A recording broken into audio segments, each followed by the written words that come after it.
आणि महत्वाची बातमी आपण बुलेटिनच्या सुरुवातीला आज पाहणार आहोत. राज्याचे मुख्यमंत्री देवेंद्र फडणवीस यांचं लवकरच केंद्रीय राजकारणात पहिलं पाऊल पडण्याची शक्यता आहे. भाजपच्या अत्यंत महत्वाच्या अशा संसदीय समितीमध्ये फडणवीस यांची एंट्री होणार असल्याच्या जोरदार चर्चा सध्या सुरू आहे. विशेष म्हणजे केंद्रीय मंत्रिपदापेक्षाही मोठी आणि महत्वाची जबाबदारी ही फडणवीसांवर सोपवली जाण्याची शक्यता आहे. फडणवीसांच्या या दिल्लीतल्या संभाव्य नियुक्तीला राष्ट्रीय स्वयंसेवक संघाचा देखील पूर्ण पाठिंबा असल्याचं समजतंय. राष्ट्रीय पातळीवर पक्षाची संघटनात्मक बांधणी करणं आणि निवडणुकांची अचूक रणनीती आखणं ही फडणवीसांची मोठी जमेची बाजू मानली जाते. फडणवीस हे भविष्यात केंद्राच्या राजकारणात जातील अशी चर्चा महाराष्ट्रामध्ये सत्ताधारी आणि विरोधकांमध्ये कायम असते.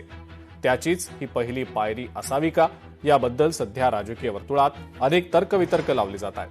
भाजपच्या या संसदीय समितीत पंतप्रधान मोदी, केंद्रीय गृहमंत्री अमित शहा, संरक्षण मंत्री राजनाथ सिंग यांच्यासह एकूण 12 जणांचा समावेश आहे. गेल्या काही काळात एखाद्या राज्याच्या मुख्यमंत्र्याला संसदीय समितीमध्ये नियुक्त करण्याचा प्रघात भाजपत पडलेला आहे आणि त्यामुळे महाराष्ट्रातनं यावेळेला देवेंद्र फडणवीसांना संधी मिळू शकते अशी चर्चा आहे. फडणवीस हे संसदीय समितीमध्ये गेल्यास त्यांचं स्वतःचं आणि महाराष्ट्राचं केंद्रातलं वजन निश्चितच वाढणार आहे. महाराष्ट्रात गेल्या काही वर्षात झालेल्या सलग निवडणुकांमध्ये पक्षाला मिळवून दिलेल्या घवघवीत यशामुळे फडणवीस यांचं भाजपच्या राष्ट्रीय नेतृत्वातलं स्थान आणि महत्त्व कमालीचं वाढलंय. सध्या ते भाजपच्या केंद्रीय निवडणूक समितीचे सदस्य म्हणून कार्यरत आहेत.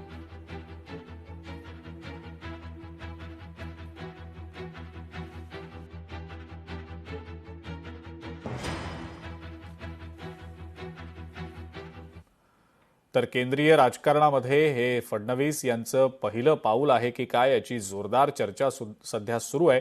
काय नेमकी यामागची कारण आहेत पाहूया. नितीन नवीन यांच्या अध्यक्षपदी झालेल्या नियुक्तीनंतर भाजपच्या राष्ट्रीय कार्यकारिणीमध्ये बदल झालेले आहेत आणि तेव्हापासूनच संसदीय समितीमध्ये सुद्धा बदल होण्याची शक्यता वर्तवली जात होती. सूत्रांकडनं जी माहिती मिळते त्यानुसार 3 निवडणुकांमध्ये भाजपच्या 100हून अधिक जागा निवडून आणल्यानं फडणवीसांचं केंद्रातलं वजन वाढलंय. फडणवीसांच्या गेल्या काही दिवसात दिल्ली वाऱ्या देखील वाढलेल्या आहेत. यापूर्वी राज्यातून केंद्रीय मंत्री नितीन गडकरींना संसदीय समितीमध्ये संधी मिळालेली होती. मात्र 17 ऑगस्ट 2022ला गडकरी संसदीय समितीतून बाहेर पडले होते. गडकरींच्या एक्झिटनंतर या समितीमध्ये एकही महाराष्ट्रातला नेता नव्हता. त्यातच मुख्यमंत्री देवेंद्र फडणवीस यांच्या या समितीमधल्या नियुक्तीला राष्ट्रीय स्वयंसेवक संघाचा देखील पाठिंबा आहे. या सगळ्या घडामोडींनंतर कदाचित राष्ट्रीय राजकारणातली मुख्यमंत्री देवेंद्र फडणवीसांची ताकद वाढणार आहे असंच दिसतंय. भाजपच्या संसदीय समितीमध्ये सध्या एकही मुख्यमंत्री नाहीये.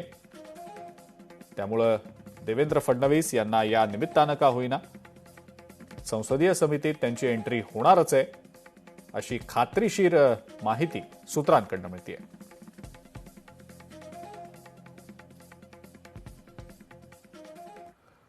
तर भाजपनं कुणाला संधी द्यायची हा त्यांचा पक्षांतर्गत प्रश्न आहे अशी प्रतिक्रिया खासदार सुप्रिया सुळे यांनी दिलेली आहे. भाजपात अनेक संघटनात्मक बदल सतत होत असतात. नितीन नवीन यांनाही आम्ही ओळखत नव्हतो, मात्र आता ते राष्ट्रीय अध्यक्ष आहेत असं सुद्धा सुप्रिया सुळे म्हणतायत. पक्षाने कोणाला कशात कुठल्या त्यांच्या योजनेत येतं तो त्यांच्या पक्षाचा अंतर्गत प्रश्न आहे आणि त्यांच्यात खूप बदल असतात. नितीन नबीजी झाले, आम्ही कोणीच नितीन नबीजींना ओळखत नव्हतो. आम्हाला आधी वाटायचं की कॅबिनेट मधल्या कुठले 2-4 मंत्री ज्यांची नावं यायची तुमच्या चॅनलवर, त्यांना तर आम्ही इन ऍडव्हान्स कॉंग्रॅच्युलेशन पण देऊन ठेवलं होतं की आमच्या मनापासून शुभेच्छा, तुम्ही भारतीय जनता पक्षाचे अध्यक्ष होताय. आणि नंतर नितीनजींना संधी मिळाली. त्याच्यामुळे कसं आहे की ह्या गोष्टी प्रत्येक पक्षाच्या अंतर्गत प्रश्न आहे. बीजेपी के घर में क्यों झाकू, त्यांनी कोणाला काय करायचं तो त्यांचा अंतर्गत.